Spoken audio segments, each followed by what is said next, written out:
राधे राधे, जय श्री कृष्णा। दोस्तों, होली के मौके पर इस कथा के पाठ से दूर होते हैं ग्रह दोष, भगवान विष्णु की मिलती है कृपा। होली का त्योहार 14 मार्च को मनाया जाएगा। पंचांग के अनुसार होली चैत्र कृष्ण प्रतिपदा तिथि पर मनाई जाती है, इसलिए रंगोत्सव इसी दिन होगा।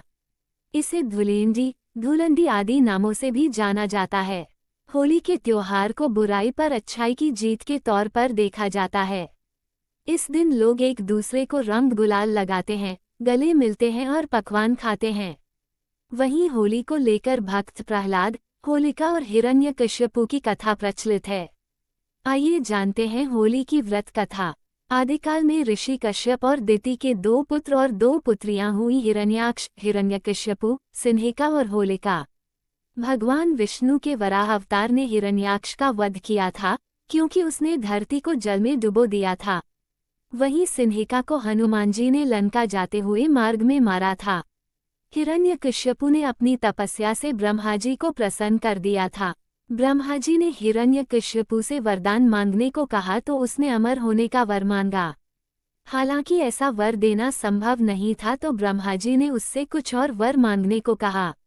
इसके बाद हिरण्यकश्यपु ने ब्रह्मा जी से वर मांगा, आपके बनाए किसी प्राणी, मनुष्य, देव, दैत्य, पशु, नागादि से मेरी मौत न हो। मैं सभी प्राणियों पर राज करूं। कोई मुझे न दिन में मार सके और न रात में। न मैं घर के अंदर मर सकूं और न बाहर। न कोई अस्त्र से मार सके और न शस्त्र से। न कोई मुझे भूमि पर मार सके और न आकाश, पाताल और स्वर्ग में। ब्रह्मा जी ने हिरण्यकश्यपु को यह वरदान दे दिया।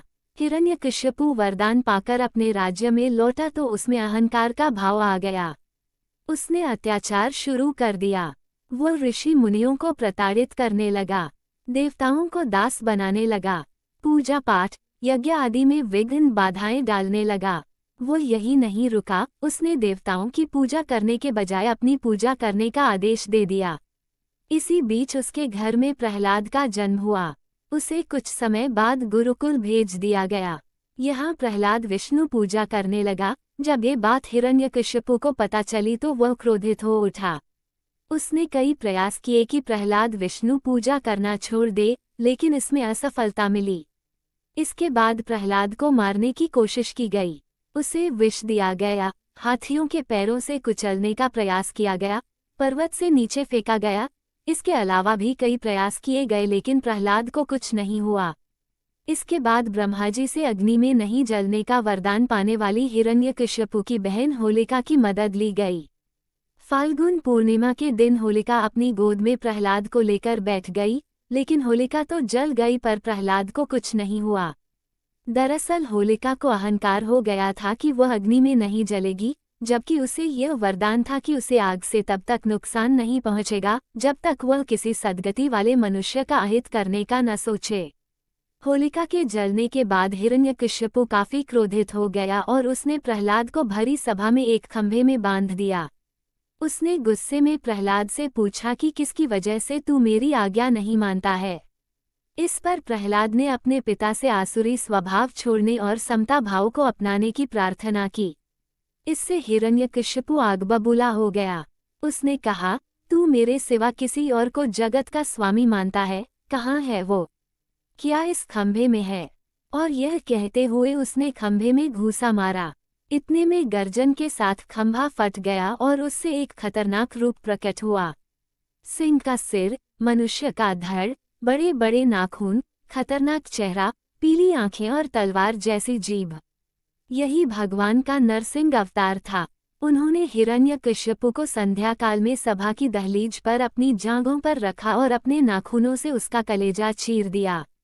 नरसिंह भगवान ने हिरण्यकश्यपु को न दिन में मारा, न ही रात में, न बाहर मारा, न अंदर, न जमीन पर मारा, न आसमान पर, और न अस्त्र से मारा और न शस्त्र से। इस तरह ब्रह्मा जी के वरदान का मान भी रह गया। इसके बाद प्रहलाद ने नरसिंह भगवान की प्रार्थना की, तब जाकर उनका क्रोध शांत हुआ। होलिका दहन की परंपरा हुई शुरू। होलिका दहन की परंपरा सदियों से चली आ रही है। इसे नकारात्मक ऊर्जा के नाश और सकारात्मकता के आगमन का प्रतीक माना जाता है। इस दिन लोग होलिका की परिक्रमा करते हैं और घर परिवार की सुख शांति और समृद्धि की कामना करते हैं। होलिका की राख को शुद्ध और पवित्र माना जाता है, जिसे लोग अपने घर लाकर तिलक करते हैं ताकि बुरी शक्तियों से बचाव हो सके। दोस्तों, ये थी आज की कथा। आपको हमारी वीडियो अच्छी लगी हो तो वीडियो को लाइक करें, चैनल को सब्सक्राइब करें, कमेंट में जय श्री राधे कृष्णा लिखना ना भूले। राधे राधे दोस्तों।